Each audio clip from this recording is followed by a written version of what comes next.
concernant le graphique. Ok, donc on va essayer d'inverser l'ordre évidemment afin de commencer aujourd'hui pour le cours des interfaces graphiques. Avant de commencer, j'aimerais bien lancer l'enregistrement. Et comme d'habitude, donc je partage tout mon écran. اليوم باش نبداو في les interfaces graphiques. Okay. Comment la création des interfaces graphiques en utilisant évidemment l'API, donc Java Swing, okay, interne, la bibliothèque interne de Java, Java Swing. Bien. Une interface graphique, si on pourra commencer, mais avant tout, on va créer notre projet.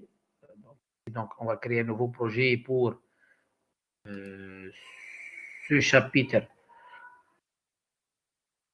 Donc, chapitre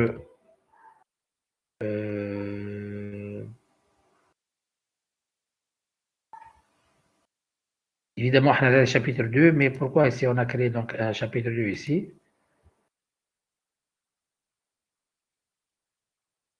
Non, donc c'est un projet en Qdim déjà, voilà. Bien, donc on va créer donc un nouveau projet pour chapitre 2. Donc chapitre 2. Voilà, donc on va utiliser le JDK 21 donc par défaut. Bien, donc c'est notre chapitre 2. Et de même, on va créer donc un nouveau package. Voilà, donc new package. Donc, donc on va créer donc pack 1. Bien. Merci bien de me confirmer le partage, hein. Surtout le partage, صوت واضح. نحب le partage. Est-ce que clair? Non? Bien, on commence. Donc, les interfaces graphiques. Bien, ok. Ok, Aladdin, merci bien. Une interface graphique, donc, à travers, donc, ça pourrait être des fenêtres, des boutons, des menus. Elle nécessite beaucoup de composants, ok, et de lignes de code. Il est intéressant donc de bien séparer la partie interface graphique, évidemment, du reste du programme. Hein, évidemment, donc c'est l'approche objet qui est donc bien adoptée. Évidemment, Java, il offre deux systèmes pour créer donc les interfaces graphiques. Évidemment, ce sont deux systèmes internes, c'est-à-dire ce sont deux bibliothèques internes avec Java. Et on a une troisième donc qui est externe, ok, le Java FX. Donc on a le AWT, le Swing et le Java FX. Donc l'AWT, donc elle est, on peut l'exploiter à travers le package java.awt et l'API Swing, on pourra l'exploiter à travers le package javax.swing, évidemment donc en minuscule bien sûr. Bien, petite comparaison maintenant. L'AWT, donc c'est la première qui a été proposée, c'est une première bibliothèque qui a été proposée. Elle utilise des composants lourds, utilisant beaucoup les ressources système, liées directement aux possibilités de l'interface utilisateur graphique de la plateforme locale, évidemment, et elle regroupe un ensemble de composants simples. Évidemment, donc, l'affichage est donc différent en fonction de la plateforme. Hein. C'est-à-dire, si je vais exécuter une application d'interface graphique de Java AWT, en utilisant AWT avec Windows, ça pourrait être donc le langage Java est un langage portable, oui, mais le résultat, ça pourrait être donc un peu différent. La deuxième bibliothèque Swing, okay, c'est une bibliothèque interne, okay, une nouvelle bibliothèque évidemment donc de composants pour Java. Elle est proposée depuis Java 2. Okay. Évidemment, cette bibliothèque, elle ajoute à celle qui a été utilisée donc pour AWT. Ok, donc Swing, il fait cependant donc double emploi dans beaucoup de cas avec AWT. C'est-à-dire avec Swing, plusieurs composants ont été ajoutés de plus. Ok, enfin, des composants redondants, donc ils sont donc évidemment implémentés au niveau de la bibliothèque AWT et ils sont implémentés aussi au niveau de la bibliothèque Swing. On va voir donc des composants similaires, sauf que l'approche de l'implémentation est un peu différente. Ok, au niveau des composants, c'est-à-dire les composants au niveau des deux bibliothèques. Bien. Passons maintenant à parler sur les conteneurs et les composants. Une interface graphique en Java est un ensemble de conteneurs, ce qu'on appelle en Java container, et de composants component. Okay, donc, on a le component et le container. En fait, quand les containers, les classes container, bien sûr, tout composant et tout élément d'interface graphique au niveau de Java, évidemment, ça pourrait être des interfaces, ou bien des classes abstractes, ou bien des classes concrètes, qu'on pourra les utiliser. Est-ce que la question se pose, est-ce qu'on pourra les hériter? Évidemment, on pourra créer nos propres composants. On pourra créer nos propres composants, c'est-à-dire on pourra créer les templates, okay, nos propres templates. Bien, donc on a la classe component et la classe container. Component, un composant, est une partie visible de l'interface utilisateur Java. C'est-à-dire le component, donc la est visible. Donc c'est une sous-classe de la classe abstracte java.awt.component. Évidemment, on aura plusieurs composants qui héritent de component. On va voir donc des exemples comme les boutons, les zones de texte, les zones de dessin, etc. Un conteneur, container.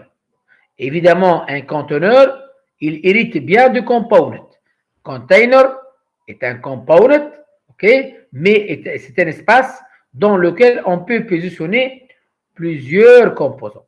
C'est-à-dire, on pourra mettre plusieurs composants dans un conteneur. Donc, évidemment, tout conteneur, il doit hériter de la classe container, java.awt.container. La classe container elle-même, qui est une sous-classe de component. Exemple des conteneurs, ce qu'on appelle les fenêtres, les applets, les panneaux, les panels, ou bien les panneaux, etc. Voilà une hiérarchie d'héritage entre les différents éléments d'interface graphique en Java, où donc ici on trouve la classe mère object et la sous-classe évidemment component. Component, évidemment, c'est la classe mère des différents composants évidemment, des bibliothèques, des deux bibliothèques AWT et Swing. Ce que vous voyez devant vous maintenant, c'est l'ensemble des classes abstractes et des classes concrètes qui héritent de component et qui, évidemment, présentent l'ensemble des composants pour la bibliothèque java.awt qui a été proposée à partir du JDK1. On pourra trouver ici la classe container qui hérite de component. On pourra trouver le panel, le panneau, qui est un conteneur qui est évidemment une partie invisible. On pourra trouver aussi le window, la fenêtre, qui hérite de container. On pourra trouver les applets qui héritent de panel. Hein. À l'époque, on les utilise au niveau des navigateurs pour créer ce qu'on appelle un client lourd au sein d'un navigateur. On trouve donc les dialogues, les frames qui héritent de window. Évidemment, file dialogue qui hérite du dialogue. Et de l'autre partie, on pourra trouver des composants qui héritent directement de component. Exemple ici, button, les canvas, buttons, ce sont les boutons de commande, les boutons d'action. Les canvas, les zones de dessin. Checkbox, c'est les zones à cocher. Choice, ce sont les composants de choix, etc. Bien.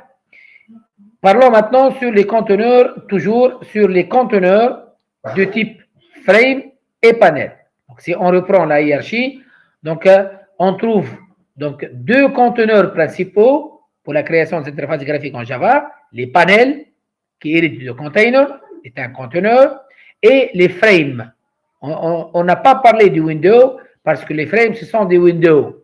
Et on a aussi les dialogues. Les dialogues, c'est-à-dire les fenêtres et les boîtes de dialogue qui s'ouvrent généralement lorsque nous voulons ouvrir un fichier, sauvegarder un fichier, etc. On les appelle donc dialogues. Exemple, les files dialogues, c'est-à-dire pour l'enregistrement des fichiers. Alors, les principaux conteneurs sont les panels et les frames. C'est pourquoi on focalise généralement sur ces deux composants seulement. Bien. Un frame, alors, il représente une fenêtre de haut niveau avec un titre, une bordure et des angles de redimensionnement. La plupart des applications utilisent au moins un frame comme point de départ de leur interface graphique. Donc, le frame, brièvement, c'est la fenêtre conteneur, évidemment, d'un titre, donc une barre de titre, une bordure. Évidemment, elle a des angles de redimensionnement, c'est-à-dire on pourra agrandir, réduire, etc. Le panel, maintenant, contrairement au frame, il n'a pas une apparence propre et il ne peut pas être utilisé comme fenêtre autonome.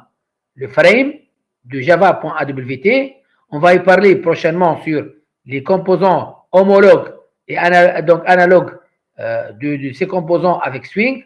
OK? Donc, on va voir, par exemple, pour le swing, on trouve J-frame et J-panel. On va le voir ça. Pour donc frame, panel, ce sont des composants de AWT. Frame est un composant d'interface graphique autonome, et on pourra donc l'afficher de manière autonome, sauf si, et par contraire plutôt, que le panel, il n'a pas une apparence propre, il ne peut pas être utilisé comme fenêtre autonome. C'est-à-dire, par exemple, j'affiche le panel comme une fenêtre. Hein, je peux ajouter des composants, évidemment, je peux regrouper et ajouter des composants au niveau du panel, mais on ne peut pas donc l'afficher. Les panels sont créés et ajoutés aux autres conteneurs de la même façon que les composants tels que les boutons. C'est-à-dire, les panels, ils sont ajoutés à la fin au frame pour qu'ils s'affichent. On pourra avoir une imbrication de panel, panel, fausse panel, panel, fausse panel. Évidemment, le panel, il est un panneau, donc de ce qu'on appelle une disposition, et on pourra ajouter des éléments, des composants FIOS. Et lui-même, il sera affecté à d'autres panels, jusqu'à que tous ces panels seront affectés au niveau du frame afin de les afficher. Bien. Un composant graphique. Évidemment, un composant graphique lourd, hein, donc il s'appuie sur le gestionnaire de fenêtres locales, celui de la machine sur laquelle le programme s'exécute. AWT ne comporte que les composants lourds. Exemple ici, un bouton de type button intégré dans une application Java sur la plateforme Unix est représenté grâce à un vrai bouton motif, ce qu'on appelle appelé donc son père pire en anglais. Autrement dit, donc il est un composant qui est créé, ok, d'un dessin et évidemment donc il va occuper plus de mémoire. Ce qu'on appelle un objet, un composant lourd. Cependant maintenant, un composant léger est un composant graphique indépendant du gestionnaire de fenêtres locales, c'est-à-dire indépendamment du gestionnaire du système d'exploitation. Un composant léger ressemble à un composant de gestionnaire de fenêtres locales, mais non pas évidemment, donc on n'a pas donc une vraie existence. Évidemment, c'est une émulation d'un composant au niveau de la fenêtre. Un bouton léger est un rectangle dessiné sur une zone de dessin qui contient une étiquette et réagit aux événements souris. Autrement dit, un composant léger, c'est qu'un dessin. Cependant, un composant lourd, donc c'est un composant proprement créé, donc c'est un motif. Ok, déjà, donc natif, un composant natif créé au sein de l'interface graphique. Voilà. Donc, tous les composants de swing sont des composants légers. Donc, la première donc, différence entre les composants AWT et les composants swing, c'est que les composants AWT, donc tous les composants AWT, ce sont des composants lourds et presque tous les composants de swing sont légers, hein, sauf évidemment donc JFrame, JWindow, JApplet et JDialog, ce sont des composants lourds évidemment. Bien. Exemple ici, donc je présente au diapo donc 35 une vue sur du paquetage swing. Un exemple donc des composants. Par exemple ici, on commence par JButton. Voilà donc l'aspect visuel d'un bouton. Bien sûr, donc ceci modifie selon la qualité du graphique du système d'exploitation. Le checkbox, donc la zone accrochée. Exemple de la classe JRadioButton qui gère les boutons radio. Le JToggleButton, le JComboBox, c'est une liste en affichant un seul élément. JList, en affichant donc une liste des éléments. Le JTable, pour afficher donc une grille de données avec des colonnes et des lignes. Le JTree, pour afficher une arborescence donc des dossiers et des fichiers, etc. Par exemple, le JProgressBar, c'est un composant graphique qu'on pourra l'utiliser généralement lorsque nous voulons attendre le chargement d'une fenêtre en effectuant des traitements en background. OK? Bien. Exemple donc d'autres composants, évidemment donc du swing, les menus à travers la classe JMenuBar. Donc le JMenuBar, c'est la classe qui gère la barre du menu. JMenu, c'est évidemment un des menus, par exemple fichier, donc et le contenu du fichier, c'est un menu. JMenuItem, donc c'est un simple élément au niveau du menu, par exemple ouvrir, c'est un menu item, c'est un menu simple. On pourra aussi ajouter des menus avancés pour les checks, pour les boutons, etc. Bon, à nos jours, il est très rare de trouver des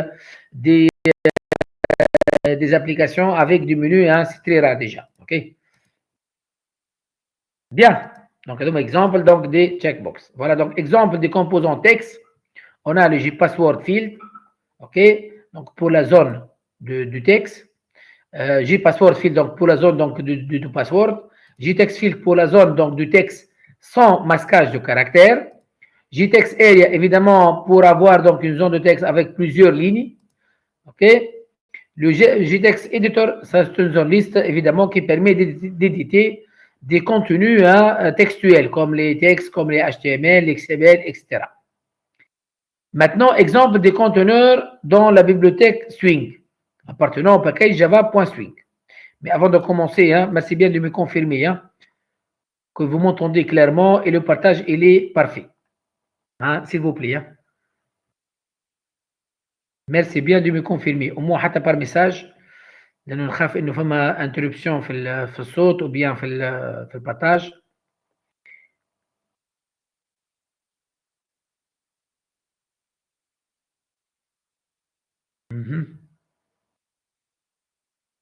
Oui, allez, donc merci bien. Voilà. Parfait, merci bien. Donc maintenant, on a un peu donc, sur les conteneurs. Les conteneurs Swing, en fait, quand ce sont des composants, mais qui peuvent regrouper d'autres composants.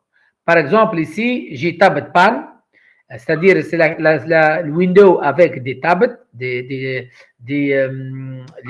tabs, ce qu'on appelle les tabs donc, techniquement. Donc, évidemment, je peux ajouter des fenêtres, des panneaux superposés et chaque panneau, il aura ses propres composants. Okay? Bien, on pourra trouver aussi le JScrollPan. Okay? Avec évidemment, donc c'est la création donc, des ascenseurs horizontales et verticales. On pourra trouver évidemment le frame. On a dit le frame, c'est un window avec une bordure et avec une barre de titre. Okay? C'est ça donc le JFrame déjà. Voilà, donc le JFrame. Bien sûr, on va manipuler principalement la bibliothèque Swing à travers des composants légers. C'est mieux donc que AWT. Mais la question se pose, est-ce qu'on va utiliser la bibliothèque AWT? Oui, toujours. Pourquoi? Parce que généralement, les interfaces graphiques, c'est le couplage donc, de design avec les événements. Donc, on va créer les interfaces graphiques et puis on va gérer les événements, les actions. C'est-à-dire lorsqu'on clique sur le bouton, lorsqu'on ouvre une liste, lorsqu'on va changer le contenu d'un texte. Donc, c'est ça, c'est la gestion de ce qu'on appelle les événements sur les composants graphiques. Les événements au niveau, donc, au niveau de Java, ils sont gérés toujours à travers la bibliothèque java.awt. Tous les événements sont gérés à travers la bibliothèque java.awt. Reprenons maintenant, on va focaliser maintenant, on va utiliser donc le composant, le conteneur. Un des conteneurs principaux, on a deux, on a dit, JFrame et JPanel. JFrame est un conteneur autonome, c'est-à-dire c'est lui qui nous permet d'afficher une fenêtre graphique. Évidemment, il est composé principalement d'un contenu principal en jaune, d'une barre du menu en bleu, et évidemment, on aura donc la barre du titre en haut là, et tout ça, donc c'est le frame. Bien, pour créer une fenêtre graphique, on a évidemment, on a deux manières. Donc, on pourra évidemment utiliser simplement une première manière, c'est d'utiliser la classe JFrame. Donc, je peux instancier la classe JFrame, OK, à travers un objet, et puis, donc, j'utilise cet objet qui représente une fenêtre dans ma classe. Si on pourra donc l'instancier, on va voir donc côté pratique maintenant. Je suppose donc que je vais créer ma première classe plutôt. Je vais créer donc ici test JFrame. Test JFrame, c'est-à-dire donc je vais tester JFrame. Évidemment, j'ajoute la méthode main. Voilà. Donc on va tester JFrame. Évidemment, tester une classe, c'est instancier un objet à partir de la classe. Donc ici, donc JFrame, par exemple, FEN, ce qu'on a écrit déjà, new. Donc j'aimerais bien écrire JF, contrôle espace, afin que l'environnement Eclipse, il me permet, ok, il me permet de faire un import automatique. Bien, s'il vous plaît.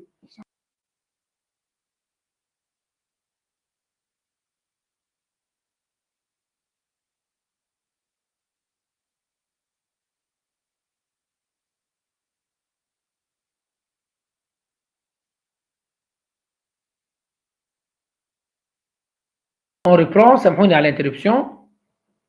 Donc, on est en train de réaliser notre première activité où nous allons créer donc une interface graphique en utilisant la classe JFrame.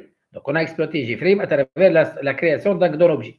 Si on pourra exécuter, évidemment, l'objet a été créé, mais suite à l'exécution, donc si on pourra donc afficher la console, voilà, donc le programme se termine, il a été finalisé, mais rien affiché. Donc, aucune fenêtre ne sera plus affichée. Pourquoi? Parce qu'on n'a pas modifié l'état de notre objet. Principalement, on n'a pas activé la visibilité de la fenêtre à travers l'appel de la méthode setVisible. SetVisible, donc fen.set, évidemment, .set visible, setVisible avec, elle accepte un booléen. SetVisible, donc l'objet a été chargé au niveau de la mémoire. Maintenant, on essaie de modifier la propriété visible de l'objet FEN de type JFrame. Évidemment, on est en train de modifier un attribut privé, visible. Maintenant, si j'enregistre, et c'est un enregistrement automatique, vous voyez que lorsqu'on exécute, la fenêtre, elle est affichée en haut gauche déjà. OK? Évidemment, la fenêtre, elle est vide.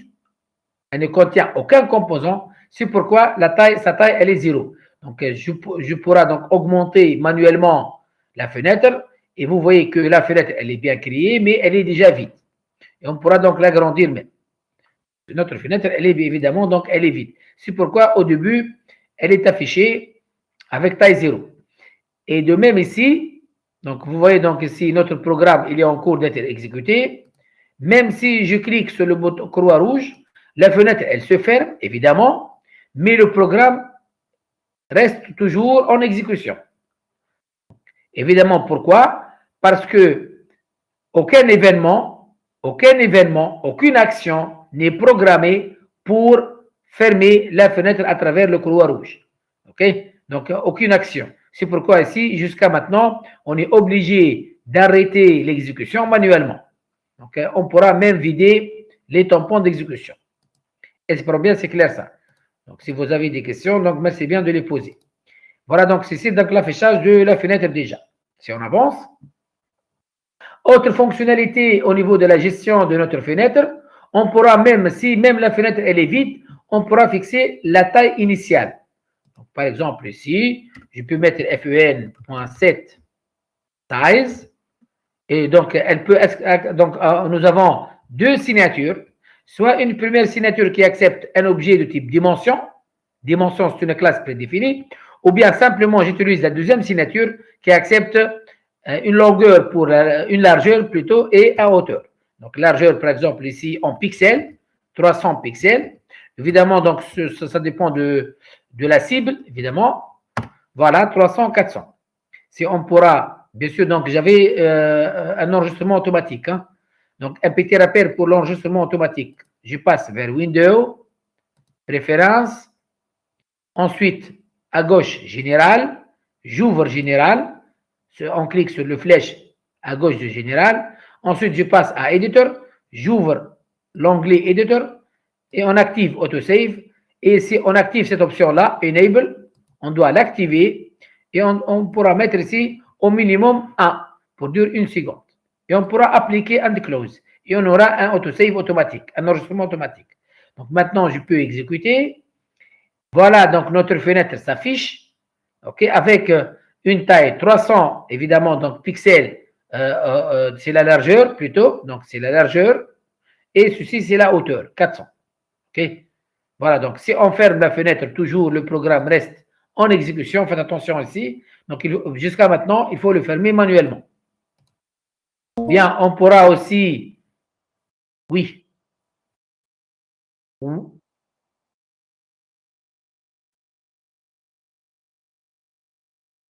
Et, avec un builder.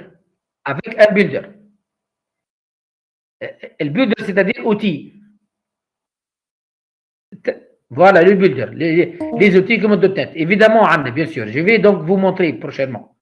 لانه généralement il est très recommandé ماذا بينا ما نستعملوش البيلدر الا نتمكنوا من السنتاكس دونك نفهموا السنتاكس surtout donc syntaxe de l'événement ومن بعد on pourra utiliser le builder.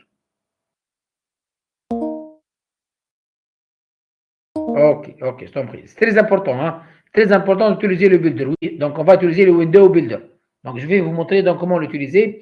Même j'aimerais bien pour unifier le NESCOL, hein, donc comment créer des interfaces graphiques, gérer donc le code source donc directement brut. Donc on pourra donc utiliser le builder qui نستعمل البيلدر لانه في البيلدر يعطينا الفيو يعطينا الفيو l'interface graphique et il génère en arrière-plan donc du code source. C'est similaire à C Sharp, sauf que C Sharp a une partie du code privé. On ne peut pas la manipuler. Au niveau de Java non plus, on pourra manipuler donc tout. Les builders au niveau de Java, ils génèrent du code source libre pour le développeur. نجم نغير فيه directement من غير ما نرجع للجرافيك. لكن c'est très important hein, d'utiliser un builder. On va le voir. Bien. Si on avance donc ici, donc définition donc de size. Je peux aussi définir le titre.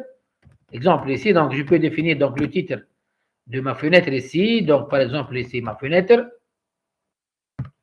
qui accepte une chaîne de caractères. Si on exécute, on aura une fenêtre donc avec un titre. Voilà. Bien, si j'avance, j'accélère un peu maintenant. L'utilisateur peut manipuler cette fenêtre comme n'importe quelle fenêtre graphique d'un logiciel. Évidemment, il pourra redimensionner, retailler donc la fenêtre, déplacer et la réduire à une icône, évidemment. Attention, la fermeture d'une fenêtre du type JFrame ne met pas la fin du programme. OK? Mais elle rend simplement seulement la fenêtre invisible. OK? Alors, comment je pourrai ajouter jusqu'à pour le moment un événement pour fermer la fenêtre?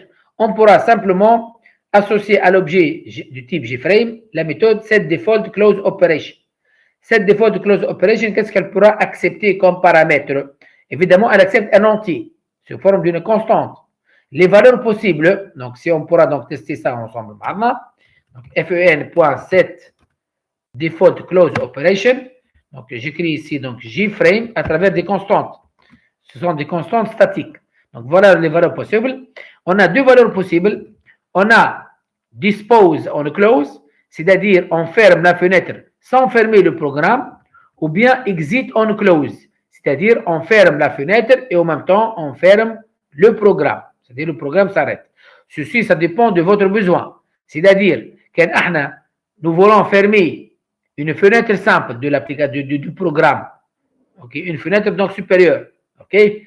Donc, seulement on a l'option Lula, dispose on close, c'est-à-dire fermer la fenêtre courante lors de la fermeture seulement.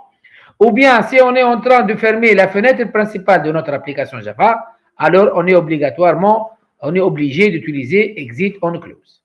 Donc, si on pourra donc tester ça maintenant avec exit on close, on suppose que cette fenêtre, c'est la fenêtre principale. Alors, lorsque je clique sur le croix rouge, donc le programme se termine. Donc, voilà, on exécute maintenant. Vous voyez notre fenêtre. Le programme, il est en cours d'être exécuté. Bien sûr, donc je pars sur la deuxième. Hein. La première, donc la première, elle est la deuxième. Donc, si je clique sur ce croix, le programme se termine. Voilà. Le programme se termine. Il est très important de savoir donc comment, évidemment, ici on a choisi exit on close. Bien, comme on a, donc pour mettre fin au programme, on exit on close. Pour fermer seulement la fenêtre en cours, on utilise dispose on close. Bien, la deuxième manière maintenant pour créer les JFrame ou bien les fenêtres en Java, c'est de créer ce qu'on appelle des fenêtres personnalisées. Évidemment, créer des objets personnalisés, c'est-à-dire créer nos propres classes qui héritent de JFrame. Et donc, on va refaire le même exemple en utilisant des classes personnalisées. Donc, dans le même package, je vais créer une nouvelle fenêtre. Par exemple, ici, ma fenêtre personnalisée, par exemple, ma fenêtre personnalisée. Évidemment, ma fenêtre personnalisée, elle doit hériter de JFrame. Donc, j'écris donc GF, contrôle espace, afin que l'environnement, il me donne des propositions. Voilà, c'est la première. Et lorsque je fais entrer, donc l'environnement, il y a l'import automatique. Bien. Qu'est-ce qu'on pourra faire donc ici? On pourra définir évidemment notre propre constructeur. Donc, notre propre constructeur ici, voilà. Et au niveau du constructeur, on pourra faire de même ici, le même principe. Au lieu d'utiliser un objet, donc pour nous ici, l'objet, c'est l'objet courant. C'est un objet de type JFrame. C'est-à-dire l'objet courant, il est de type JFrame déjà. Donc, on pourra copier cette partie du code. Et on pourra ici remplacer le fen par le 10. Ou bien on pourra l'écraser directement. Implicitement, elle est reconnue déjà. On écrit comme ça. Voilà, donc ici 10.7 title. Voilà. Donc, on est en train d'utiliser l'objet courant. Et ensuite, on pourra ajouter donc une classe pour tester cette fenêtre-là. Ou bien simplement, on ajoute la méthode main ici. Hein. On pourra le faire. Hein.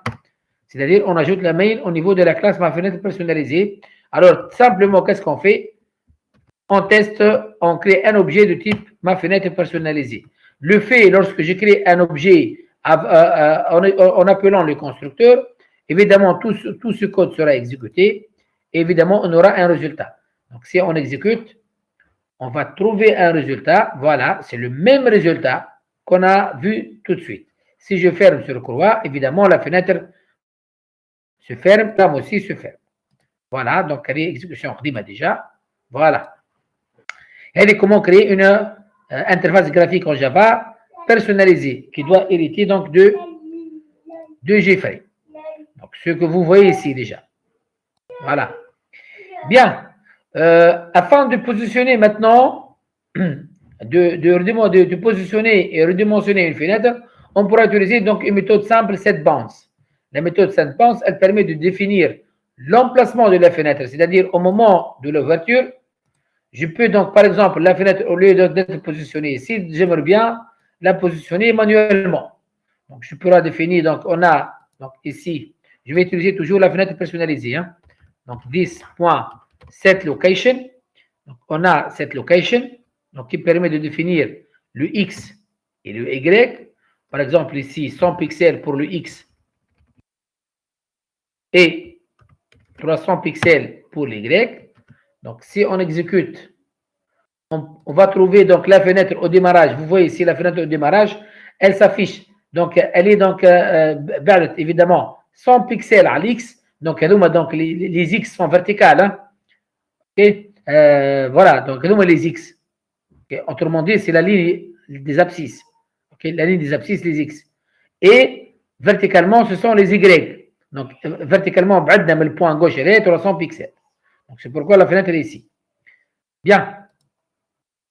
On pourra la positionner donc à travers donc, du pixel, hein, c'est-à-dire on pourra la centrer. Okay. On pourra donc la centrer. Donc, on a le set location. Et donc, ce que vous voyez ici, donc le set bounce, elle regroupe les deux. Le size, donc size et location, les deux ensemble. OK, size et location. Donc, les deux ensemble. Hein? OK. Ce qui est recommandé maintenant, ce qui est recommandé que le set visible, il est très recommandé de qu'on appel de méthode. OK. Afin que la visibilité donc, de la fenêtre, elle a évidemment bien créée et toutes les opérations sont effectuées. Voilà, donc un exemple pour localiser une fenêtre, soit utiliser set size pour affecter la taille, largeur et hauteur, et set location pour initialiser le X et Y, on pourra simplement utiliser donc set bounce, évidemment, qui accepte soit un rectangle, soit évidemment le X, le Y, dans ceci c'est le X, ok, elle accepte donc le X, le Y, donc par exemple ici le X pour nous, on pourra avoir les mêmes solutions, 300, l'Y c'est 400, pour le width, donc c'est l'inverse, hein. Donc on a 300, 400, pour le X, hein, on a choisi déjà le X 100, et Y300. Si on enregistre ici, on aura le même résultat que précédemment.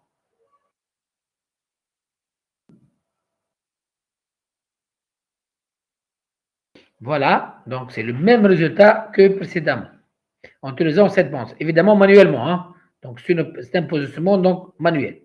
Si on avance, bien, voilà donc ce qu'on a vu déjà, donc cette bande ici, donc vous voyez qu'on a utilisé cette bande. Bien, le plus important maintenant, on va essayer on pourra gérer de manière dynamique, ok, la position de la fenêtre. On pourra utiliser donc une classe prédéfinie qui est toolkit. Donc, on a donc toolkit, donc le kit égale toolkit.getDefault toolkit. Donc, le toolkit, il nous renvoie donc la boîte à outils, évidemment, pour le système courant. C'est-à-dire le système qui est en train d'exécuter la fenêtre, l'interface graphique courante. Donc, de même, on pourra récupérer à travers ce toolkit la dimension du moniteur, la dimension du screen, de l'écran. Et lorsqu'on récupère la dimension de l'écran, on pourra gérer la hauteur et la largeur et la position de notre fenêtre de manière dynamique. Donc, un exemple comment on pourra positionner dynamiquement. On pourra même affecter une icône à notre image, à notre fenêtre. Okay? On pourra donc lire ici une image et on pourra l'affecter donc son icône. Hein. Pour l'image ici, il est recommandé au niveau de l'arborescence et l'affecter à travers cette icône image et on pourra affecter une icône. Bien sûr, l'icône, لازم يكون الطاية بتاعها صغيرة. OK. Donc, moi déjà. Si on passe maintenant, le plus important, donc voilà donc la création d'une fenêtre. Maintenant, le plus important en deuxième partie, c'est comment on ajoute donc des composants au niveau donc d'un JFrame, d'un conteneur JFrame. C'est-à-dire comment je peux ajouter donc les composants. Évidemment, JFrame possède une structure complexe. Il est formé d'une superposition de plusieurs éléments, évidemment en particulier les racines et le contenu. La méthode getContentPan de la classe JFrame, elle fournit la référence à ce contenu de type container. C'est-à-dire la méthode getContentPan ترجعنا le contentPan اللي هو le contenu principal اللي تحت les menus. Donc voilà l'instruction. Qu'est-ce qu'on renvoie à cette méthode? Elle renvoie un objet de type container. Mais on pourra forcer à le stocker au niveau d'un objet panel ou bien JPanel à travers un cast avec JPanel. C'est-à-dire, donc maintenant, le C, la variable C, elle récupère, elle référence plutôt le contenu principal de la fenêtre. Autrement dit, le conteneur C maintenant de type JPanel, JPanel, rappelons que c'est une classe qui gère donc un conteneur non autonome, ok? C'est-à-dire on ne peut pas l'afficher wahdo, donc il doit être intégré implicitement dans un autre conteneur, ok? Bien, donc la méthode getContentPan, elle permet de renvoyer un container et on va faire donc un cast pour référencer ce contentPan là. Bien, les différentes maintenant composants qu'on pourra les ajouter, évidemment, donc ça, au niveau du C. C, c'est notre contentPan. Donc, si on pourra l'écrire ici, on va donc lire ici, donc on va écrire JPanel contenu égale getContentPan. On fait donc contrôle espace, contentPan, voilà, implicitement. Et bien sûr, il faut faire l'import de toutes les classes. Donc, JPanel, si elle n'est pas importée, il est très recommandé de l'importer. Bien. قالنا اللي get content ترجع container واحنا on l'a affecté à JPanel. Donc, il faut ajouter le cast. Voilà, donc il faut ajouter avec le cast avec le JPanel. Maintenant, on a référence vers le contenu principal de notre fenêtre et on pourra ajouter donc les composants. Bien. Pour ajouter un composant au conteneur principal de la fenêtre avec C.add, C c'est la référence du conteneur, et pour supprimer un composant, c'est C.remove. Mais la méthode add, évidemment, donc ajoute toujours le composant au même endroit dans le conteneur. Ainsi, lorsqu'on veut ajouter plusieurs composants dans le panel, seul le dernier composant apparaît. C'est-à-dire qu'il y a des composants, Les composants يزيدوا فوق بعضهم. OK يزيدوا لكم فوق بعضهم. ناخذ exemple ici.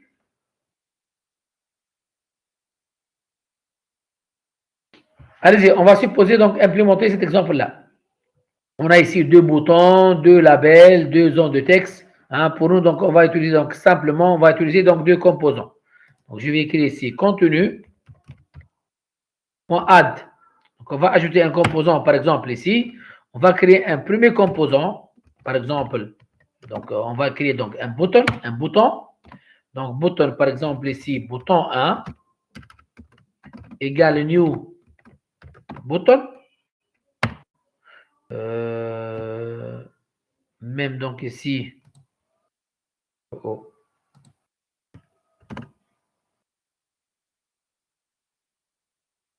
Voilà, donc une deuxième signature qui accepte l'étiquette du bouton.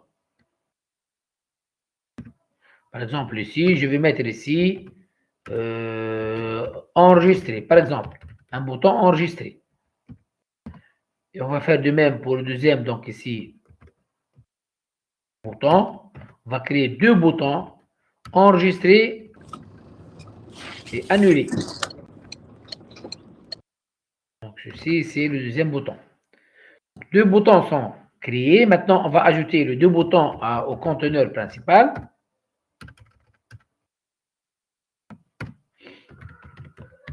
Voilà, donc contenu.add et bouton 2.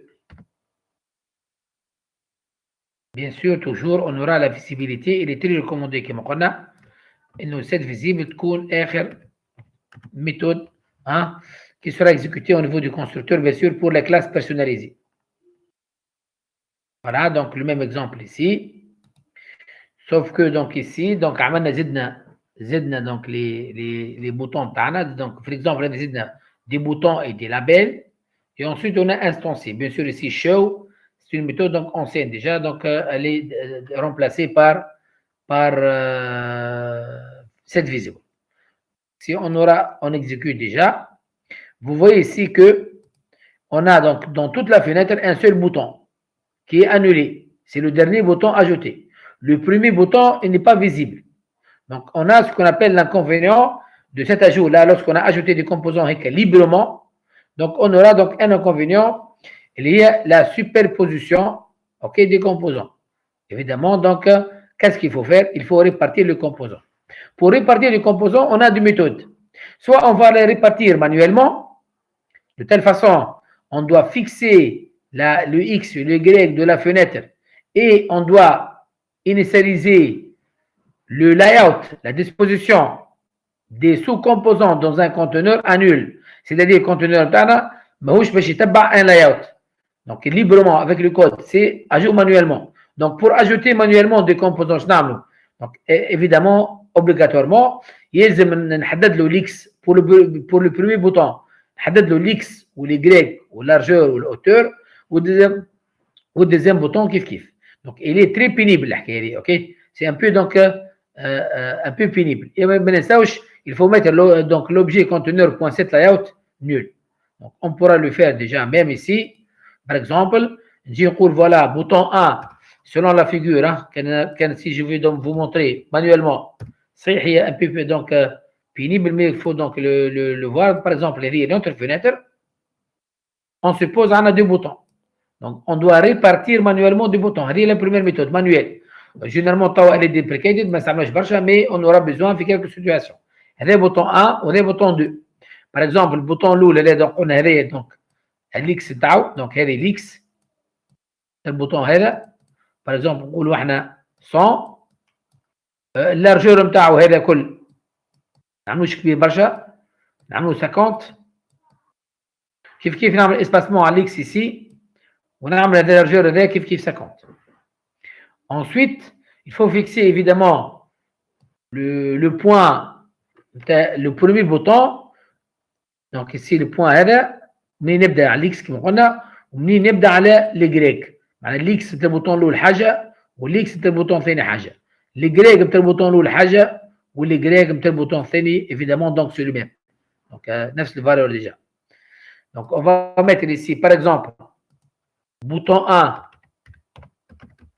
Par exemple, On pourra mettre ici .7 bounds.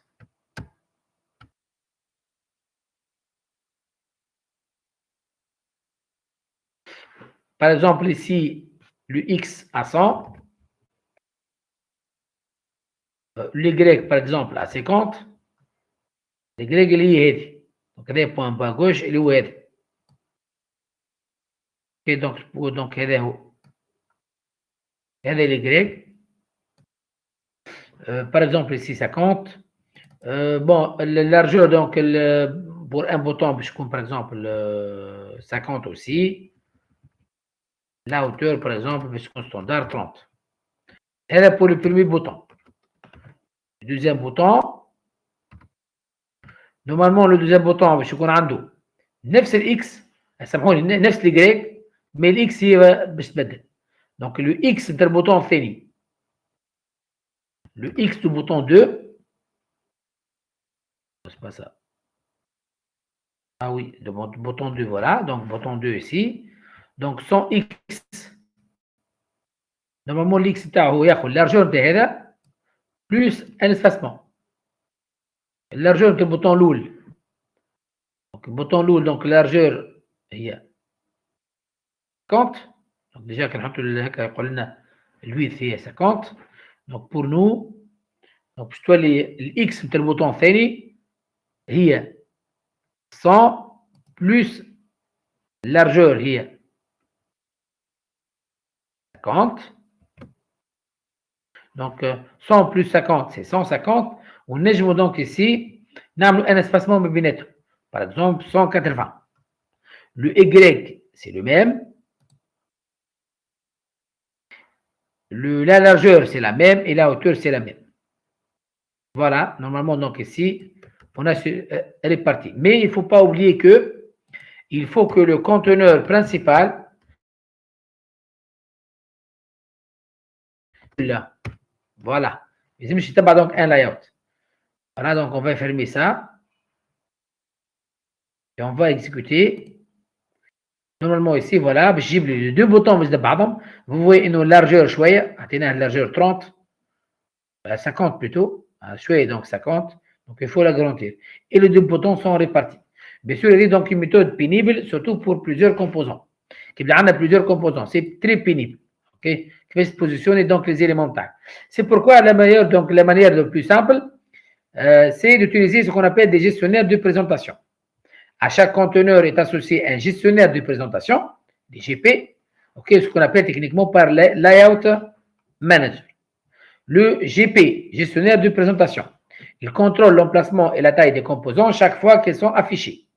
Le réenregistrement des composants dans un conteneur a lieu lors de la modification de sa taille, le changement de la taille au déplacement, et l'ajout et l'affichage et la suppression de masquage d'un composant. Bien, tout conteneur possède un GP par défaut. Chaque conteneur. Donc, il admet donc un GP par défaut. Comme je vous pour le moment, les conteneurs ils ont JPanel ou JFrame. Toute instance de container référence une instance de la classe Layout Manager du package java.wt. Il est possible de le gérer grâce à la méthode setLayout. Tous les GP sont des classes de java.wt qui héritent de Layout Manager. Bien, pour positionner maintenant un composant, nous avons plusieurs positions prédéfinies. Ces positions qui sont proposées par Java sont, on a le border layout, le box layout, le card layout, le flow layout, le grid bag layout et le grid layout. Et donc, ce sont des dispositions, ok, où chaque conteneur, il doit suivre une pour ajouter les composants. Ok, bien. Les GP par défaut alors maintenant. Donc, sont le border layout pour les JFrame, c'est-à-dire qu'il a un objet de type JFrame avec son contenu interne. Il y a généralement le contenu interne qui doit suivre évidemment le border layout. معناتها pour JFrame, la fenêtre de JFrame, elle est composée en border layout. اللي هم ناخذوا بهم 5 zones: le nord, l'ouest, l'est, centre et le south. Le flow layout pour JPanel et de ses descendants, évidemment. Voilà donc une figure qui permet donc de présenter ça. Vous voyez ici, on a le border layout, c'est-à-dire fenêtre منقسمة على 5 zones, le nord, l'ouest, centre, est et le sud. Le box layout, c'est en fait compte définir une disposition soit verticale, soit horizontale. Le grid layout, c'est définir des composants, évidemment, donc c'est le même composant dans une grille. Voilà. Et le grid bug layout, évidemment, c'est l'ajout donc aléatoire, ou presque similaire à le grid layout, mais d'une manière aléatoire pour le dernier composant. C'est pour les différents gestionnaires de présentation. Okay. Le flow, donc ici, donc le flow layout. Le flow layout, c'est ajouter des éléments de manière contiguë, ajouter des composants, mais on pourra définir des espacements بين les composants avec cette horizontal gap ou cette vertical gap. معناتها كي نحطوا les composants باش بعضهم دونك نجم نعمل لهم des espacements avec cette h gap, horizontal gap ou cette vertical gap. Bien, le flow layout cache réellement, effectivement, les composants qui ne rentrent pas dans le cadre. Le flow layout n'a d'intérêt que lorsqu'il y a peu de composants dans le conteneur.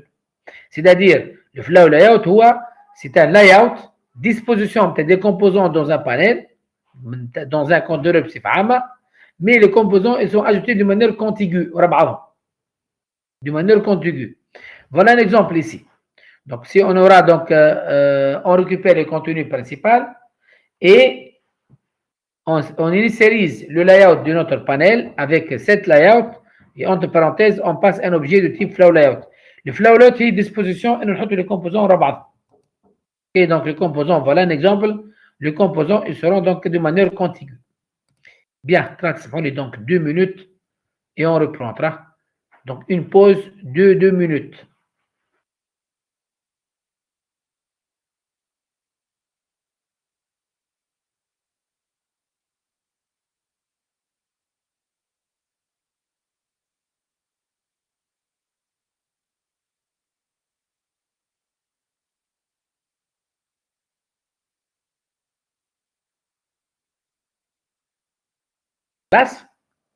Qui permet de définir des layouts, des dispositions. Donc, on a des gestionnaires donc, automatiques, déjà, qui permettent donc, un composant, panel ou JFrame, il y a un layout, ok, et ensuite, lorsqu'on ajoute les composants sur le panel header, automatiquement, les composants seront arrangés automatiquement.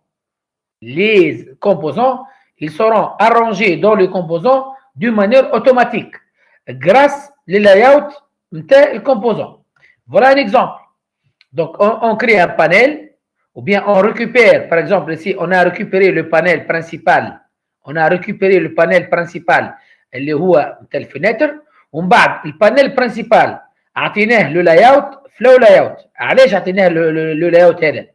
لأنه on n'a pas parlé لأنه les JFrame عنده panel par défaut. JFrame عنده بانيل بار ديفو معناها البانيل هذا نورمالمون عنده بورد لايوت احنا غيرنا له لايوت lorsqu'on change ici le layout de ce panel lorsqu'on ajoute un composant في P ou bien on ajoute 3 composants في P 3 boutons le bouton sera aligné donc d'une manière donc horizontale. Allez-y, on va appliquer ça à un exemple. Par exemple ici donc c'est avec cette bande, donc je vais mettre en commentaire. Donc ici, cette bande. Notre contenu, donc ici, notre panel récupéré du content principal, on va le prendre ici, new flow. Donc, on pourra créer un autre layout. Hein. Allez-y, on va créer donc ici flow layout. Par exemple, ici, donc c'est F majuscule. Par exemple, je vais noter donc FL, flow layout, égale new flow layout. Voilà. Et on pourra utiliser soit les constructeurs sans paramètres, donc les composants qui seront alignés dans cette disposition, ils seront alignés à gauche, c'est-à-dire double gauche. On pourra centrer le composant. Si nous voulons centrer le composant ici, on doit passer, donc flow layout, ok, point, hein, par exemple, center. Okay, c'est-à-dire le composant, ils seront alignés au centre. Ensuite, j'utilise ce FL, l'objet de type flow layout, comme un paramètre à la méthode setLayout. C'est-à-dire quoi ici? On a ici, on a affecté le layout FL au panel de la fenêtre principale de la fenêtre, évidemment. Maintenant, les composants qu'on va ajouter au niveau du contenu de manière dynamique, ils seront arrangés horizontalement et ils seront centrés. Par exemple, ici, donc si on exécute, donc je vais arrêter l'exécution précédente et on fait donc le run de nouveau. Et vous voyez ici que les deux composants, ils sont centrés. Et même lorsque j'augmente la fenêtre, lorsqu'on augmente de manière dynamique la fenêtre, vous allez remarquer que automatiquement, les deux composants, okay, les deux boutons, ils seront alignés de manière horizontale et toujours, ils restent centrés. Donc, les gestionnaires de présentation, les layout managers, okay, comme exemple, flow layout, ils aident trop à avoir ce qu'on appelle des fenêtres responsives, ou bien des fenêtres donc dynamiques, ou bien responsives brièvement. C'est l'exemple de flow layout. Okay. L'autre exemple maintenant, donc un exemple de flow layout. Okay. On pourra trouver aussi le border layout. Le border layout, comme par exemple les J-frames. Les J-frames sont par défaut border layout. Évidemment, la fenêtre elle sera divisée en 5 parties. On a le nord, l'ouest, l'est, le centre et le south. Okay. Voilà, donc on pourra ajouter bien sûr un bouton. Voilà, on va tester ça. Par exemple, on va créer un deuxième layout. Par exemple, c'est le border layout. Border layout. BL égale new border layout. Voilà. On pourra utiliser le constructeur sans paramètre ou bien un constructeur avec paramètre. Avec paramètre, il y a ce qu'on appelle l'espacement. Mais bien les boutons. Ok, je vais vous dire l'espacement, mais bien les boutons. Voilà, donc, ici, donc, espacement. Ensuite, donc, le panel de BL, donc c'est border layout. Et on va ajouter ici, on a ajouté donc deux boutons. Mais lorsqu'on ajoute, on doit spécifier l'emplacement. Par exemple, le bouton 1 au niveau, donc ici, border layout point north, par exemple, au nord. Et, par exemple, le deuxième bouton, supposons, on va l'ajouter au niveau de south. Voilà, donc on enregistre. On pourra ajouter d'autres boutons. Hein. On pourra ajouter d'autres boutons. Donc, si nous voulons donc tester plus, par exemple ici, donc je vais ajouter un autre bouton. Ça sera donc mieux. Donc ici, par exemple, enregistrer, valider, par exemple, le bouton 3. Et on va ajouter le bouton 3. Voilà. Il sera ajouté, par exemple, hein, au ouest. Voilà, le ouest, le gharb, voilà. On enregistre, donc on va fermer l'ancienne fenêtre là. Et il faut évidemment exécuter. Voilà, donc le résultat obtenu. Donc enregistrer, c'est au niveau du nord.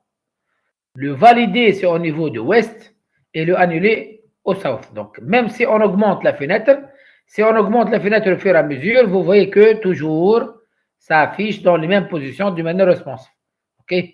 Voilà, donc même si on agrandit la fenêtre au max, voilà, donc le bouton enregistrer en haut, le bouton valider, c'est à droite, à gauche plutôt, au ouest, et le bouton annuler au south, au sud. Voilà, donc c'est disposition border layout. Bien, donc voilà, donc ce qu'on a fait déjà, donc maintenant, donc ceci c'est fait avec des boutons. Bien, ce qu'il faut noter aussi, c'est que allez-y, on passe pour le grid layout maintenant.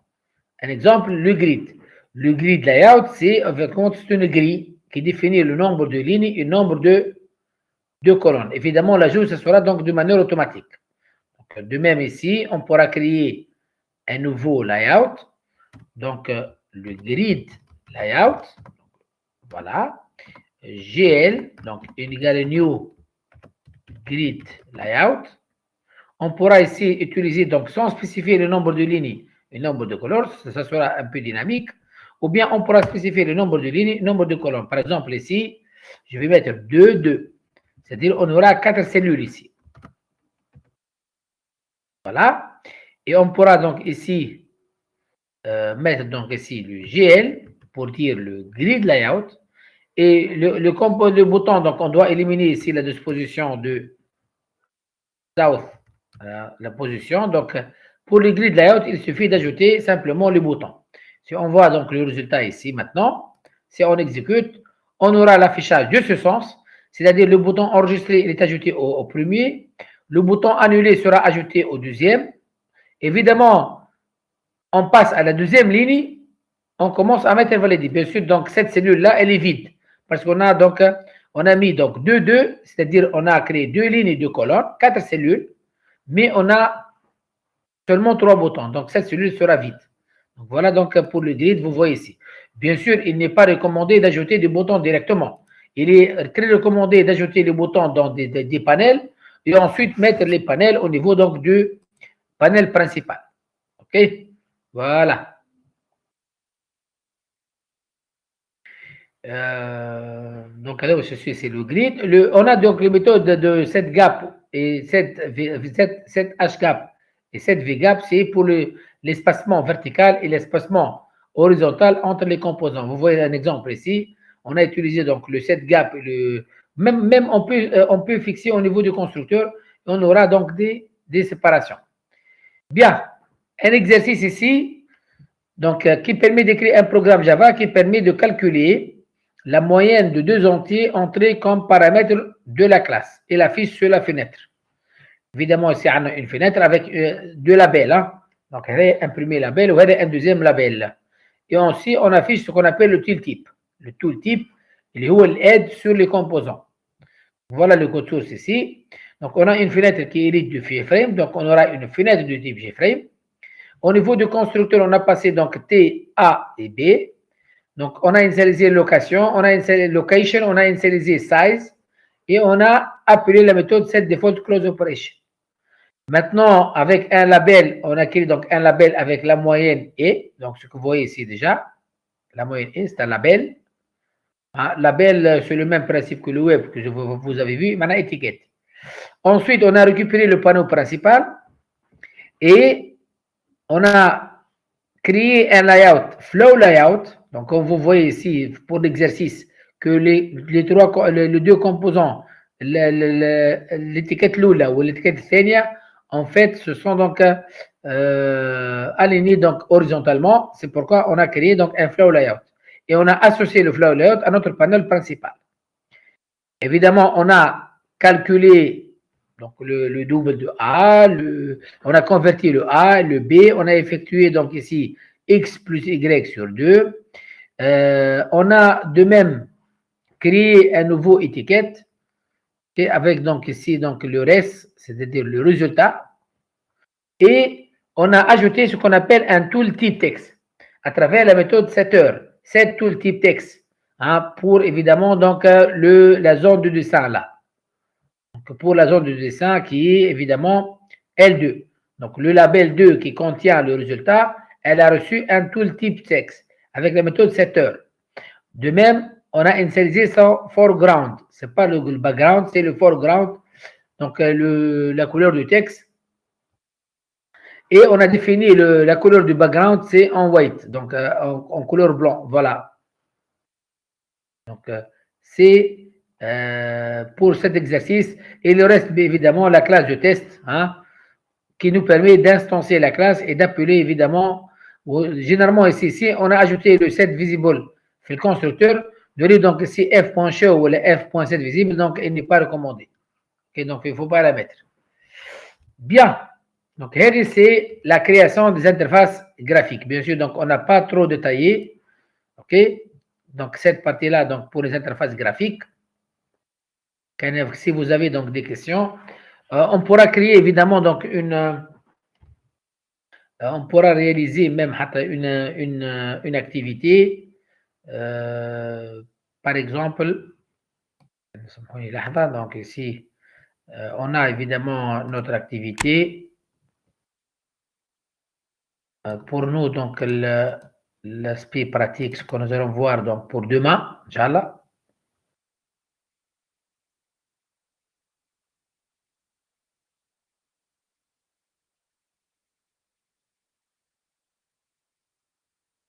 Voilà, donc la série 2, donc, elle est prête déjà.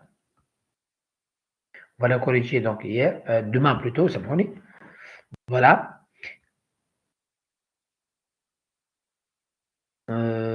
Bien, on va les corriger donc le premier exercice, exemple. Si on pourra donc détailler un peu donc notre activité ici.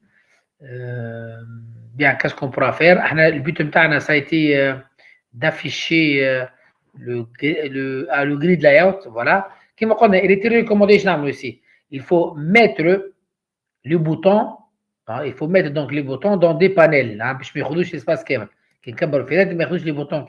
Donc, comment on va résoudre ça? On va créer donc des panels. Par exemple, ici, on va créer donc un J-panel. Par exemple, PA égale new J-panel. Voilà. De même, ici, on va créer donc 3 panels. Voilà, donc P1, P2 et P3. Le P1, il va recevoir le P1.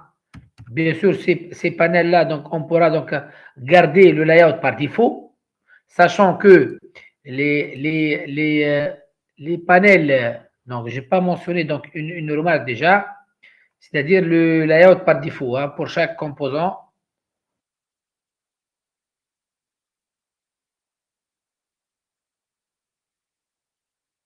Je ne l'ai pas mentionné malheureusement. Voilà, donc diapo 60.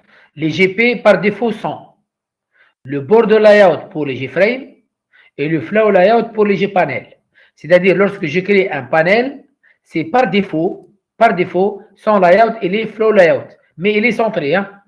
Par défaut, c'est flow layout centré. Pour les fenêtres, c'est le border layout. C'est-à-dire, par exemple, ici, le bouton qu'on a, le contenu là, le panel contenu, c'est un panel qui référence le content pan. OK? Alors, le contenu, elle admet le border layout. Donc, on pourra mettre ici, par défaut, contenu, ou bien le panel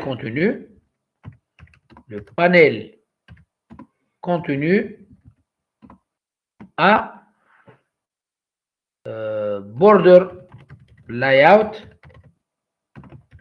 comme layout, voilà. Et on pourra mettre ici un commentaire. Par défaut, un panel admet flow layout comme layout. Voilà. C'est bien, c'est clair déjà. Alors, on pourra ajouter donc les composants au niveau de chaque bouton. Par exemple, ici, P1.add. C'est P1.add. Alors, bouton 1, c'est-à-dire on a ajouté les composants au niveau des panels. Le deuxième, P2. ما فماش بارتاج مسيو. نعم. Ah, le partage. Je suis désolé. Le partage. Ah, je suis désolé. نحاول نفيش الكود هذا. Donc, اللي خدمناه توا on est en train de faire une activité de telle façon. اللي شفنا résultat tout de suite. Le résultat qu'on a vu avec le border layout, plutôt donc avec شفنا avec flow layout, avec border layout et avec grid layout. كي خدمنا avec grid layout لقينا اللي الفيناتر. Donc si on pourra le faire déjà ici, لقينا اللي الفيناتر تاعنا باش نرجع هنا نحطوه كومنتير باش نرجع للريزلتا اللي شفناه tout de suite malheureusement je partage. Voilà, donc ينعملوا الران ici.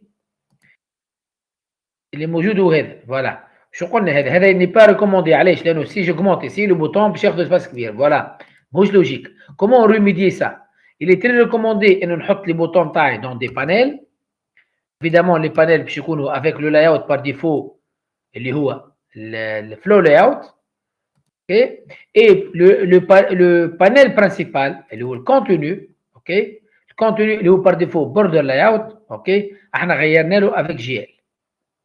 tous les وقت على جود دي ما عادش نزيدوا لي بوتون ديريكتومون في ال pour contenu. Non, on fait pas contenu.add bouton. Non, on va ajouter seulement directement maintenant les panels P1,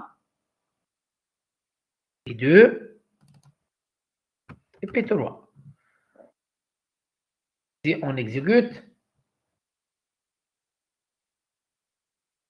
c'est le bouton. Ah voilà, malheureusement ici, nous avons copier-coller ici, j'ai pas, voilà, donc j'ai pas modifié ici. Voilà ici, donc les boutons. Donc panel 1, panel donc 2. Et pourquoi donc ils sont ajoutés comme ça? Normalement, ils seront ajoutés. Le contenu layout tout à l'heure, grid layout de 2. Ensuite, ici, le panel 1, panel 2. Les panels 3. Les filles, bouton 3, voilà. Je ne sais pas pourquoi j'ai ajouté comme ça avec un. Et ensuite, voilà. Donc ici, donc c'est le grid, voilà. Donc c'est cellule là. هذه السيلول الثانية. هذه السيلول الثالثة. Bien sûr, راه aller vite. Si on agrandit, vous voyez ici, إنه les boutons ماهوش كبار. Donc les boutons, ils sont ajustés في التاي. مش كيما السوليسيون الأولى. Donc علاش ici لأنه حطيناهم évidemment dans des flow layout. كنا نجموا نحطوا الفلو layout aligné à gauche. Donc il est très recommandé de ne pas mettre les composants directement à le contenu principal. OK? Jamais mettre le composant direct à le contenu principal. Donc, de préférence, diviser la fenêtre en plusieurs interfaces, okay? En plusieurs sous-éléments. Donc, un ensemble des panels, où quel panel on fait les composants. Et bien sûr, on doit positionner les panels à chaque emplacement. Voilà donc un exemple avec les interfaces graphiques. Bon, si on pourra donc avancer, comme on dit, on va essayer de voir donc la manipulation des interfaces graphiques et surtout la création des composants et gestion d'événements en code brut. OK, le code brut. On va commencer avec les gestions d'événements Luma. Inch'Allah, donc demain, comme la gestion d'événements, on le pratique. OK, et une autre séance, on va voir avec un builder, comme il a demandé Moussamma tout de suite. C'est-à-dire en utilisant donc un tools, en utilisant donc une boîte à outils similaire à d'autres langages comme C# pour générer automatiquement donc les interfaces graphiques. Mais c'est très important qu'on est en train de faire. Donc il faut moi le code directement de telle façon que tu t'amènes le builder ou حتى كان génère erreur, tu peux la résoudre simplement. Ben, comme je dis des questions concernant la création de l'interface graphique, on va pratiquer demain, Inch'Allah, on va pratiquer de plus. Hein. On a une série de TP, donc je vais la déposer déjà. La série de TP, donc ici, donc c'est l'atelier. Voilà, donc je peux, donc ici, j'aimerais bien ajouter la série de TP une fois pour toutes dès maintenant. Création donc du jeu de vignettes. Et un deuxième exercice avec une interface pour la gestion des étudiants. Okay, la gestion des étudiants. Bon, ici, au niveau de cette série, donc, j'ai demandé de stocker les étudiants dans une collection. Alors, bon, évidemment, on a un composant dans JTable pour utiliser le composant, mais on pourra évidemment utiliser les tableaux. Hein. Donc, je vais l'ajuster alors. Donc, je garde la série. Je vais l'ajuster demain, le jour. Et je vais la déposer pour demain, okay, pour l'ajuster en utilisant les tableaux. Ne pas utiliser les collections dynamiques. Et nous, on n'a pas vu les collections dynamiques, mais OK. On n'a pas encore vu les collections dynamiques. Ou bien, je vais les garder comme ça et je vais faire une initiation seulement sur la collection donc ArrayList. ArrayList seulement pour pratiquer cette solution-là. Bien, la gestion des événements. Quand l'utilisateur effectue une action au niveau de l'interface graphique, par un clic de la souris, sélection d'un item, frappe d'une touche au clavier, etc., alors un événement est émis. Un événement est l'instance d'une classe XXEvent ou bien XEvent, donc un mot qui précède le mot event du package java.awt.event. C'est-à-dire, lorsque l'utilisateur effectue une action, un clic par exemple, un événement est déclenché. Voilà, par exemple ici, suite à un clic souris dans la fenêtre, celle-ci, par exemple, elle envoie un événement de type mouse event.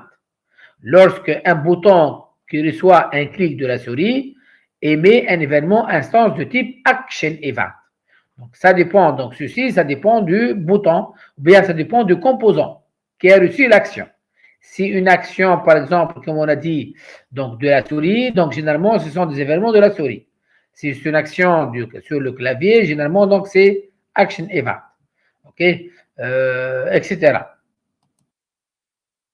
Bien, le composant émettant l'événement, le composant qui a émis l'événement, et la source de l'événement, on l'appelle, c'est la source d'événement. Il transmet cet événement à un ou plusieurs autres objets, jouant le rôle d'écouteur, ce qu'on appelle listener. Donc, l'événement هذا يتعدى vers les listeners. Chaque composant swing est conçu pour être la source d'un ou plusieurs types d'événements particuliers, évidemment. Donc, un composant, donc, il peut donc émettre donc un événement. Pour traiter un événement alors de type XEvent, mouse event, action event, key press event, etc. pour le clavier, un écouteur doit implémenter l'interface XListener. Tout écouteur d'un composant doit s'inscrire auprès de ce composant grâce à la méthode addXListener.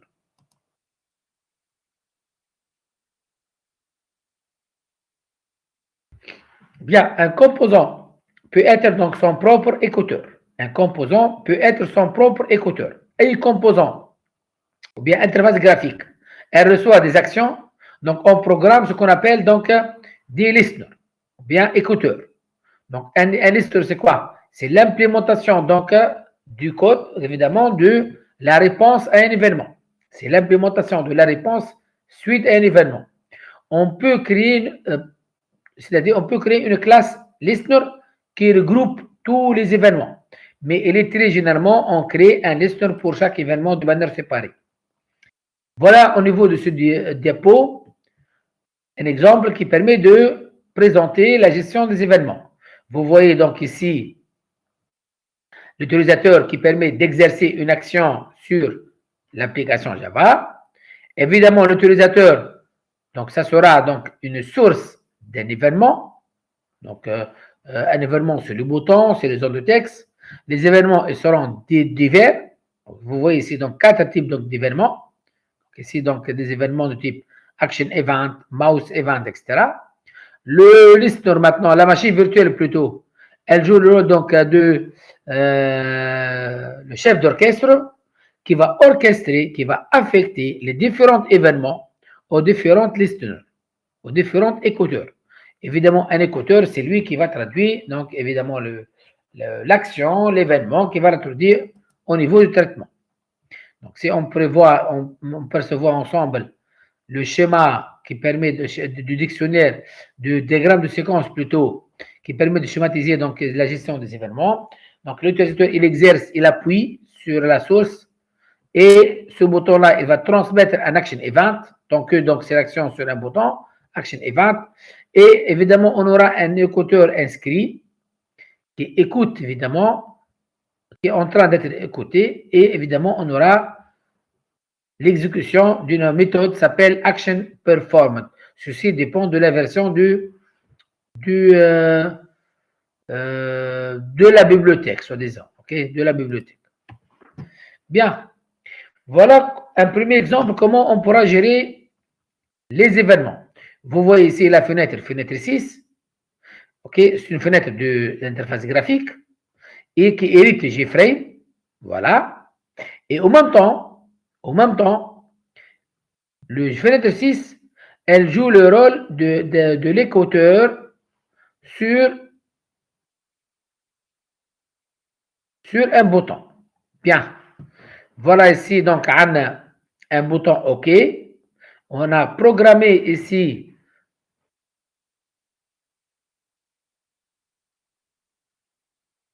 en fait, c'est l'option. Donc ici, donc fenêtre 6 qui hérite de J-frame. Et comment on a implémenté le listener? On a créé un propre listener qui joue le rôle de la même classe. C'est-à-dire, la même classe, c'est une fenêtre et en même temps est un écouteur. Pourquoi? Parce qu'elle implémente l'action listener. Comment maintenant associer le composant avec son listener? C'est avec la méthode add action listener. Le bouton cible.add action listener et entre parenthèses, on doit fournir un objet de type écouteur. Évidemment, la classe courante, elle joue le rôle d'un écouteur, c'est pourquoi on a passé un objet courant 10. Donc, à travers cet exemple, la classe elle-même, évidemment, c'est une fenêtre et en même temps, elle joue le rôle d'un écouteur. Voilà, donc ici, donc c'est un écouteur. Donc, on a qu'est-ce qu'il faut faire ici? Il faut implémenter la méthode Action Performance qui appartient à Action Listener. Donc, comment implémenter l'Action Performance? Elle accepte un attribut de type Action Event, E. C'est quoi le E? C'est l'objet qui a reçu l'action. C'est l'objet qui a reçu l'action. Donc, on écrit t.setText. Évidemment, ici, donc, c'est zone de texte avec bouton pressé. Le but, au lieu d'afficher OK, donc le texte, c'est pas le texte, hein, c'est un autre bouton qui va prendre le zone de texte. Voilà. On écrit bouton pressé. Nous pouvons voir le résultat. Voilà. Lorsqu'on clique sur le bouton, il va afficher bouton pressé au niveau de la zone de texte. Exemple, pour la gestion des événements, où on a défini une classe écouteur avec la classe de jeu, la classe de la fenêtre plutôt, donc qui permet de gérer donc les événements. Bien. C'est le premier exemple. C'est-à-dire quoi le premier exemple? La même classe, c'est une classe d'interface graphique et en même temps, cette classe elle gère donc l'écouteur. Deuxième exemple. Si vous avez des questions, donc il faut les poser hein, au fur et à mesure, s'il vous plaît. Bien. Exemple 2 maintenant. On utilise des classes internes. Donc, on essaie de créer des écouteurs, c'est-à-dire, مش نفس الكلاس اللي هي frame هي نفس l'écouteur, non. Donc, les frames حاجة et on pourra créer ce qu'on a en utilisant des classes internes. Il s'agit d'une deuxième solution pour gérer les événements. On crée des classes internes dont les instances ne serviront qu'à écouter les événements. Il y a ainsi une classe par composant dédiée à la gestion des événements que ce composant peut générer. Voilà un exemple ici. Bien. Au niveau de la classe fenêtre, qui hérite de JFrame, on a créé une sous-classe. Elle s'appelle OKListener. La classe OKListener, elle appartient à la classe fenêtre. Donc, ceci, ce sont les classes internes. Une classe définie dans une autre. La classe OKListener, elle implémente ActionListener. Alors, on est en train de créer un écouteur anonyme. Donc, donc ici, on est en train de créer un écouteur qui implémente l'ActionListener. Maintenant, comment associer entre l'écouteur et le bouton? C'est à travers b1.add_action_listener le nom d'un objet de l'écouteur. في l'exemple précédent, عدينا this. علاش؟ لأنه ici, lorsqu'on a fait le b.add_action_listener, ils ont dit this اللي هي la classe courante. لأنه la classe courante, elle joue le rôle de JFrame et en même temps action listener, un écouteur. في l'exemple هذا non plus. Donc ici, في l'exemple هذا, on a associé le listener avec le bouton en instantiant la classe OKListener. Ok, voilà. Donc, comment associer, bien sûr, associer donc une action d'un bouton avec un écouteur. D'accord, donc c'est deuxième exemple.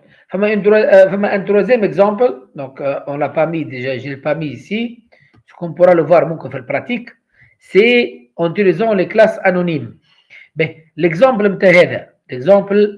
le même exemple, si on pourra donc le modifier, l'exemple, il est Anna. Supposons ici, je vais créer donc, une classe interne.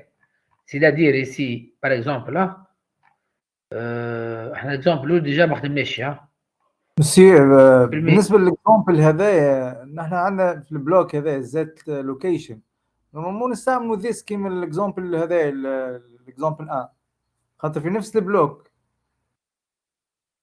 وين تحكي على هذا؟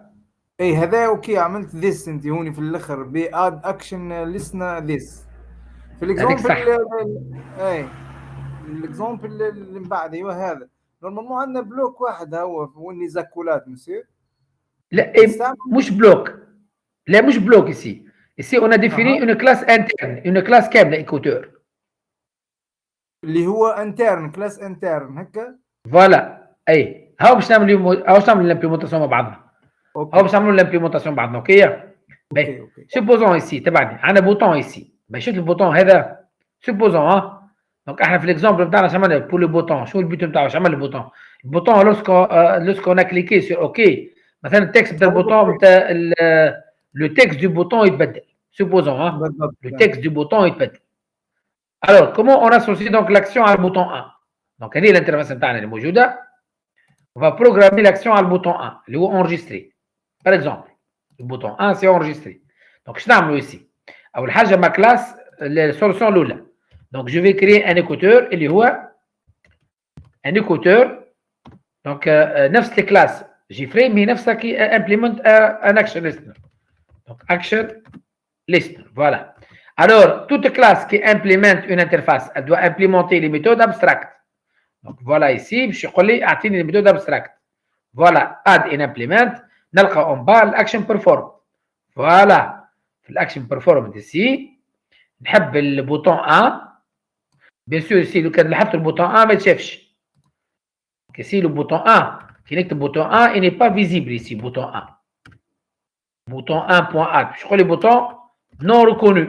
Évidemment, les boutons sont déclarés au niveau du constructeur.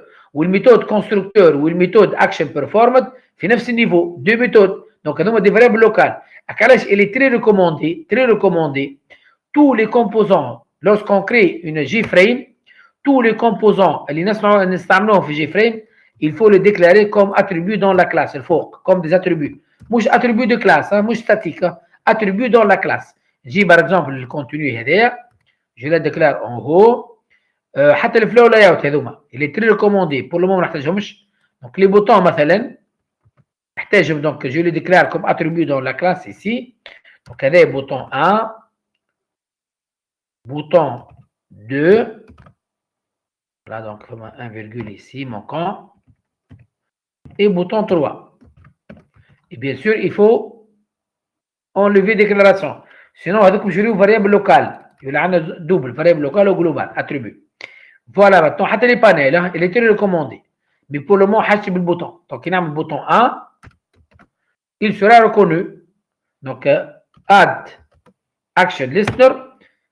C'est pas ici, je suis désolé. Le bouton 1, je crois qu'on a fait le traitement de je vais lorsqu'on clique sur le bouton, par exemple, on a 7.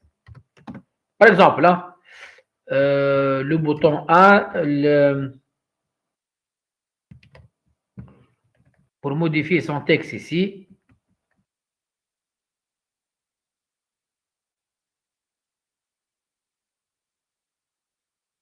une méthode qui permet de modifier le texte. Bien. Alors, donc, je vais créer un text field.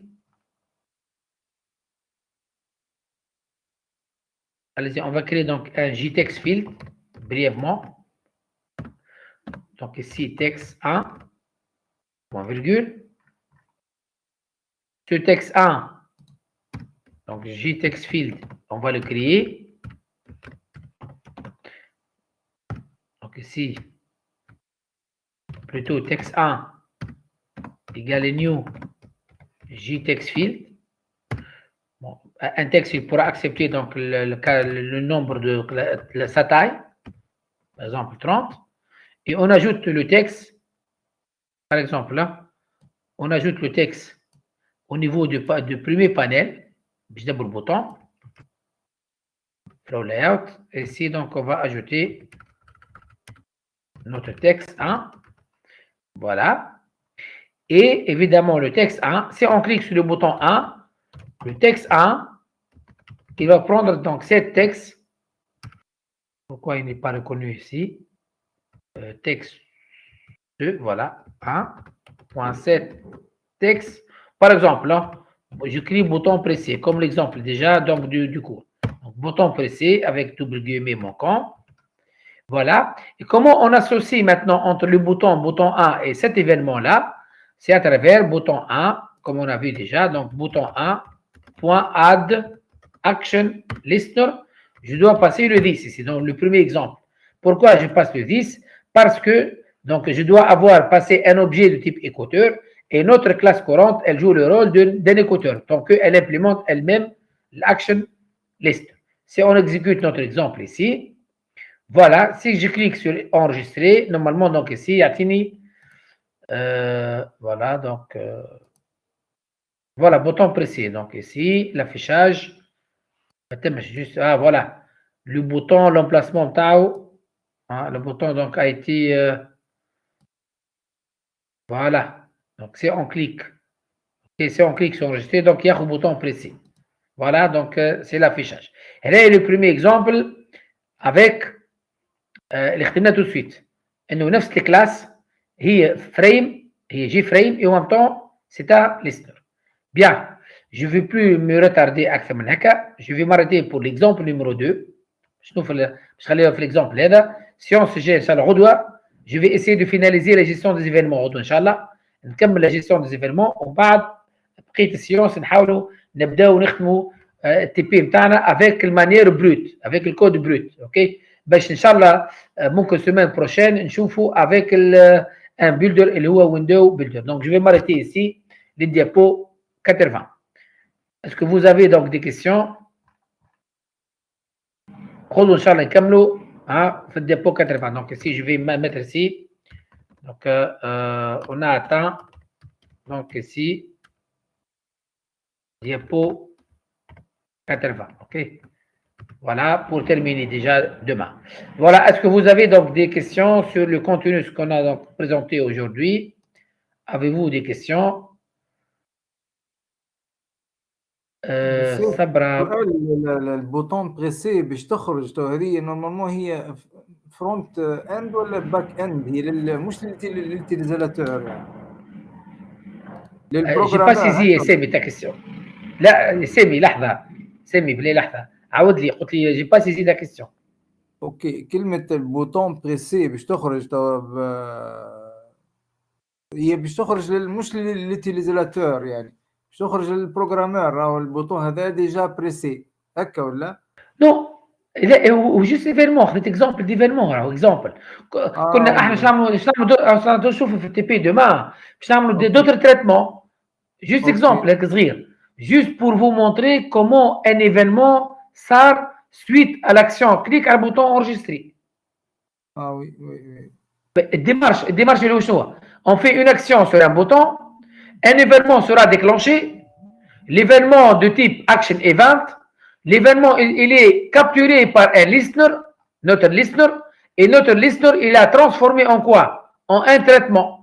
C'est quoi le traitement qu'on a fait? Simplement un traitement qu'on a mis la chaîne de caractères bouton pressé dans la zone de texte.